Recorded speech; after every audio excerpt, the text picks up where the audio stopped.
Vous l'aurez compris, on parle donc hockey sur gazon ce midi. Il y a des cages, c'est un peu comme le foot. En tout cas, les enfants ont l'air d'apprécier ce sport, Hakim.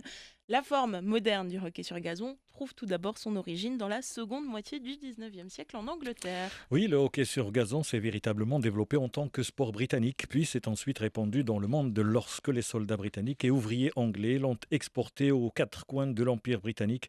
La plupart des nations dominantes de cette discipline font ou ont fait partie de cet empire, comme l'Inde, le Pakistan, l'Australie, la Nouvelle-Zélande ou encore l'Angleterre.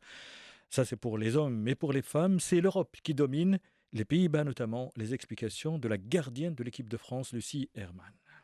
Il y a 5 ans, j'avais pour objectif et je l'ai toujours, de devenir la meilleure version de moi-même. Et pour ça, je me suis dit, si je veux atteindre ce but, je dois apprendre des meilleurs. Et comme les Pays-Bas, chez les femmes, sont la meilleure nation mondiale, j'ai postulé là-bas dans des clubs. Et maintenant, ça fait 3 ans qu'à Den Bosch, en effet, je joue avec clairement les meilleurs au monde. Lucie Hermann, donc la gardienne de l'équipe de France de hockey sur gazon. Pourquoi, Hakim, ce sport est-il très développé en Inde? Si le cricket est notre cœur, le hockey est notre poumon. C'est une phrase qui résume tout, une phrase célèbre en Inde.